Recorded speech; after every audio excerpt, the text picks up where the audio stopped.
Hi guys, welcome back to my channel. My name is Caitlin and today we are going to be doing two looks with the Pizza Kitty palette from Sugar Drizzle. This is one of two palettes I own from this brand so far, and I had a request to do some looks from this, so that is what we are going to be doing today. So if you're interested in this amazing palette, the artwork alone just I love it, then keep on watching. Before we get too far into the video, if you have not already, please consider clicking that subscribe button. I upload 2 videos a week. It's totally free to subscribe. And if you're already subscribed, click that like button and make sure you click the bell for notifications.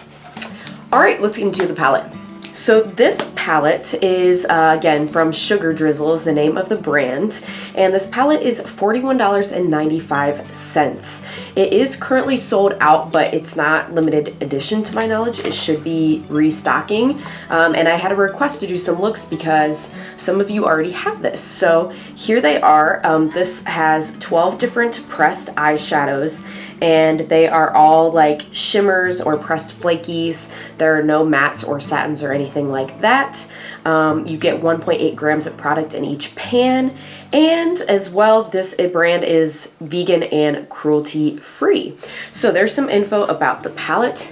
Here are the shades on the inside. So many of them are so shifty that I'm sure you will not be able to see all the shifts in the pan, but I would recommend either swatching before you put it on your eyes, or like swatch it and write down a description of each one, because the one complaint I do have is that they don't have any descriptions of the shades on their site. They just have the shade names, and some of these are pretty deceptive. Like what they look like in the pan is not what you get when you put it on the eye. So if you're planning a certain look and you think it looks like something, you might want to double check just before you know, put it all over and go, that shifts way more this other color than it looked like in the plan, and that doesn't match what I'm doing, and yeah, so fair warning. So and here's the palette.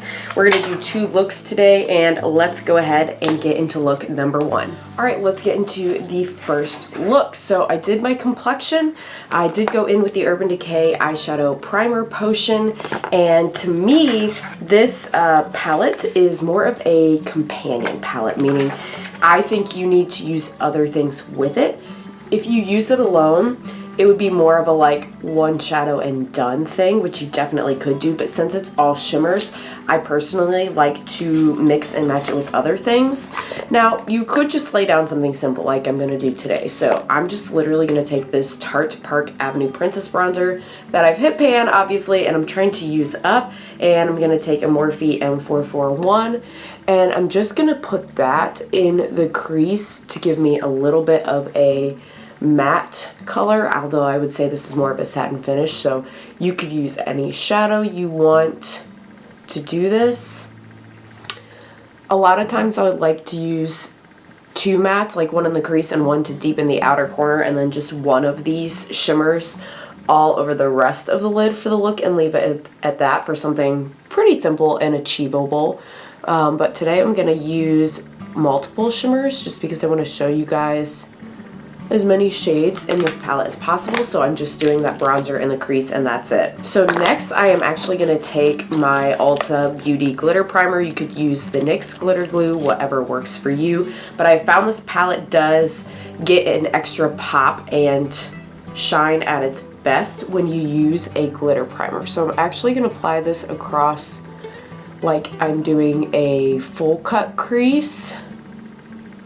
Ooh, I've got a little bit of pigment left on that brush from last time. Let me quick clean it off. If you don't have one of these like color changing swatch little quick in between actual cleans thing, mine is from J-Cat Dry Makeup Brush Cleaner. So nice for when you want to reuse a brush and just get the pigment off in between really quickly, but not do like a full complete wash at that exact second. So like I was saying, I'm just going to apply this glitter primer, leaving that bronzer visible in the crease, and I probably will go back at the end and just re-bring that kind of satin shade out at the end. But across my entire rest of my lid goes the primer.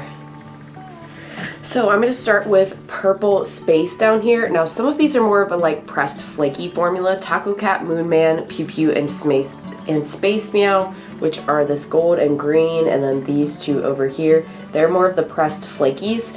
Everything else is more of just like a normal shimmer, I guess you would call it. Like some of them are more sparkly than others, but they do pick up differently on the brush. So some of these you might prefer your finger.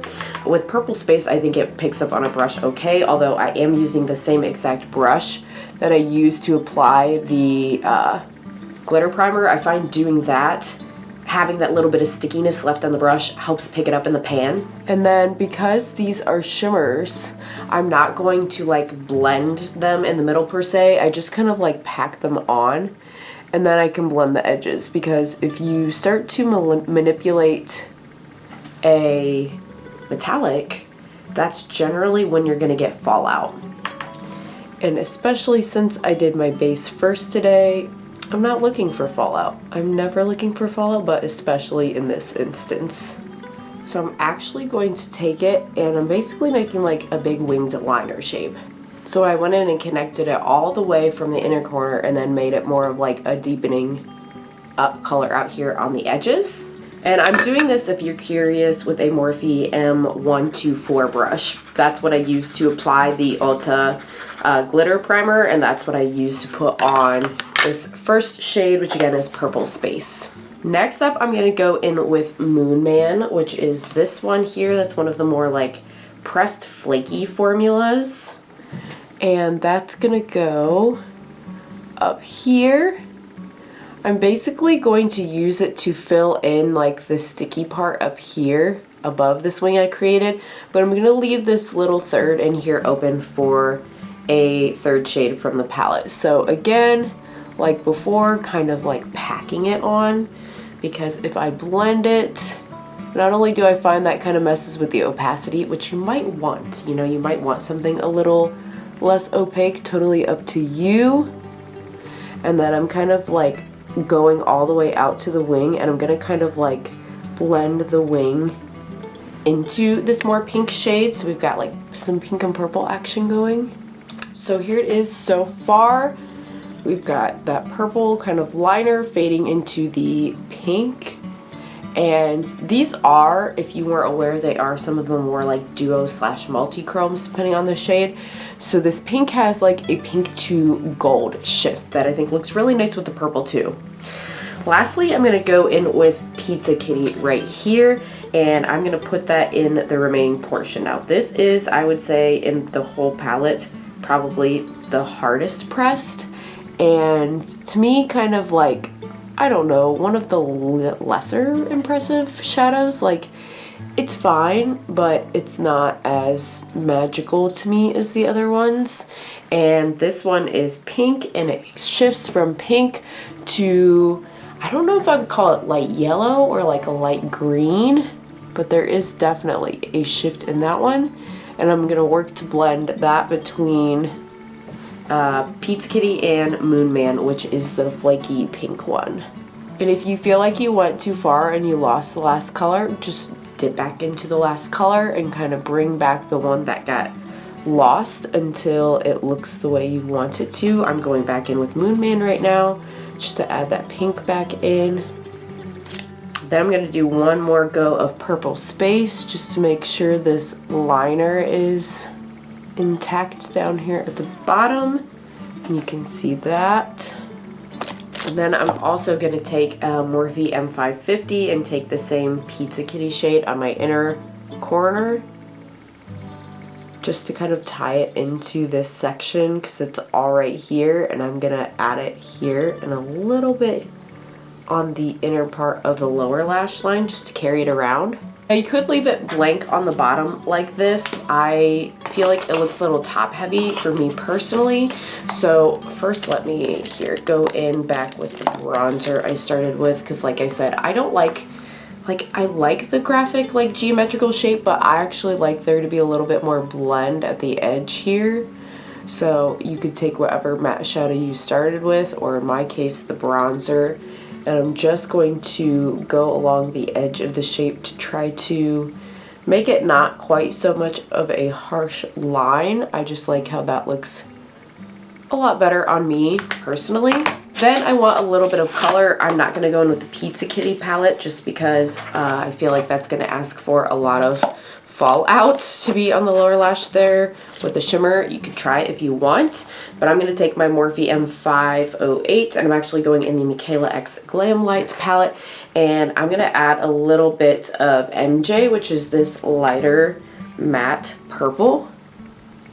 I'm not going to go all the way across because I did bring Pizza Kitty, that shimmer, into here. So I'm really just adding the purple on the middle and the outer half, and then connecting it to the wing on the top, just to try to tie it in a little bit. This is a look I think would look really good with lashes. I am honestly just like going shopping today, looking for some props related to the musical I'm directing and going out to lunch with my parents. So I'm not, you know, going full glam necessarily for this daytime shopping venture.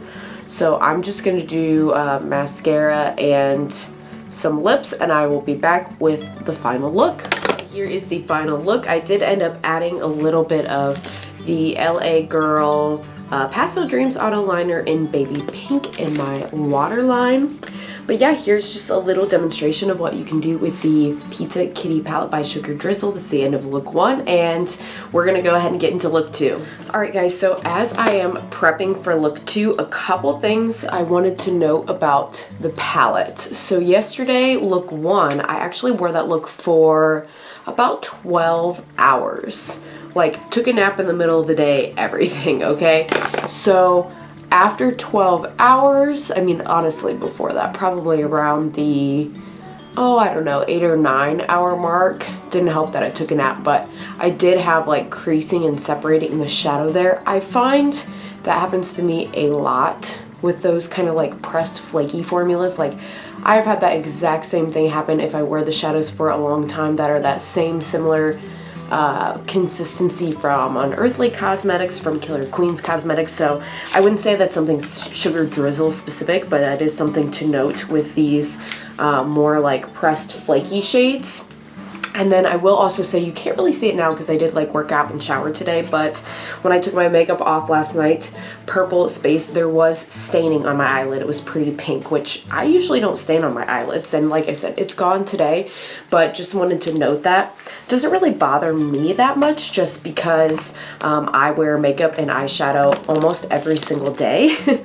So yeah, doesn't matter to me, but I wanted to mention that for you all as you are planning what palettes you're going to use what day or what palettes you want to purchase.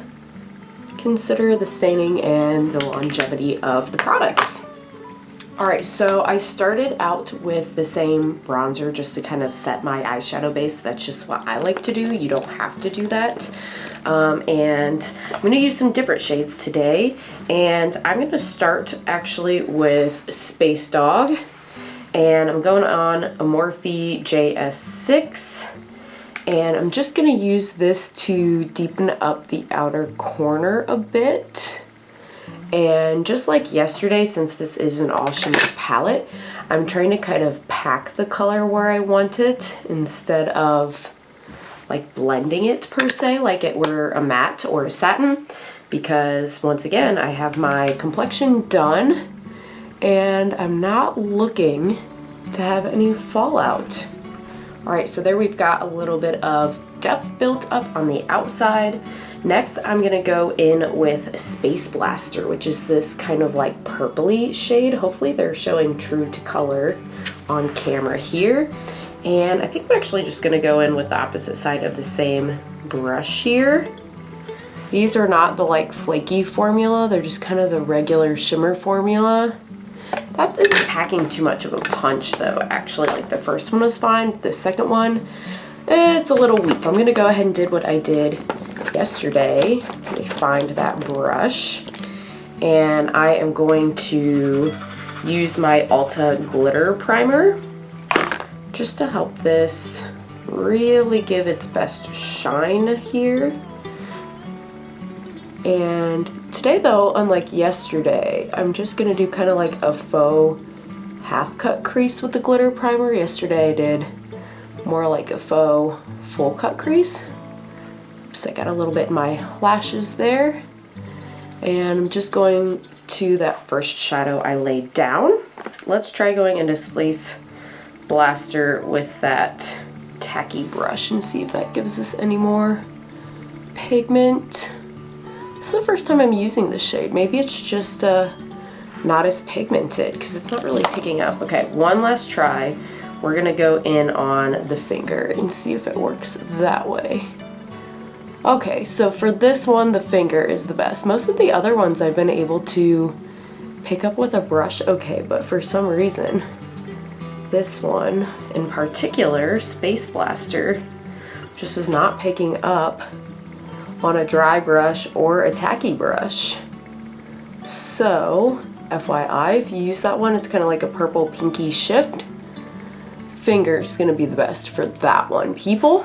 Fine too, I know I was talking about this yesterday, but if you have stuff on your finger, like because you patted it, you can go like that on your fingers and it gets most of it off too. Because I know I've accidentally like gotten it on my clothes and stuff before and been really frustrated with myself for that. So, pro tip there, you can use that as well. So I'm gonna go back in with this first Space Dog shade just to make sure I didn't lose any of the opacity there. And some of that glitter glue actually is, I think, bringing that one out too. That's kind of like a gunmetal brown to bluish shift. And then last but not least, where's my tacky brush? I just laid it down. Okay, here it is. I'm gonna take that tacky brush again and I'm gonna go in with, I think this is my favorite shade in the whole palette, you guys, Space Meow. And I'm gonna put that on the rest of the lid here. Oh, it's so pretty. It's very hard to describe, but it's definitely got like blue and green and silver shifts in it. And I like to go up a little higher than you would think just because, you know, hooded lids and I still want to be able to see it. All right, and then I'm going to go back in with the Space Blaster just to bring in that purple shade that got a little too overlapped and lost here, and that's going to help me blend along the edge of that kind of flaky shade as well. Yeah, and that's kind of the look there, guys. It's so iridescent and shifty. We've got like green, purple, pink with like the kind of brown base on the outside. It's super unique. I definitely haven't put these colors together. And just like last time, I think just to give myself a little bit of balance on the lower lash, I'm going to put a little shadow there. I think today I want to pull the green a little bit, so I'm actually going to go with a little bit of Loop and the Best Color. This is the Michaela X Glam Light palette again. I'm going to go with the lighter, the best color on the inner portion, and then I'm going to go with Loop, the more like olive green on the outside. A little something like that. I'm going to go ahead and add liner, mascara, a lip, and I'll be back with the finished second look. Alright guys, and here is the second look all finished. I will say if you want to add some kind of liner to these looks, I would recommend liquid liner. I do really like doing more of like a diffused matte eyeshadow liner lately, but I don't think that the matte eyeshadow goes over this flaky texture very well. So for me, liquid's easier to go over this particular eyeshadow palette. And then I added the Ofra Lip Liner in Plum and the Midas Cosmetics Icing Lip Gloss in Strawberry. So yeah, I hope you guys enjoyed this video, these two looks. Let me know if you'd like to see more. I usually honestly don't do like this many shades from the palette at once just because they are all shimmers and shifties, but I like the way this look came out, honestly. It's very like spring cotton candy iridescent. I'm loving it. Thank you so much for the video request, and I hope to see you again on the next one. Bye!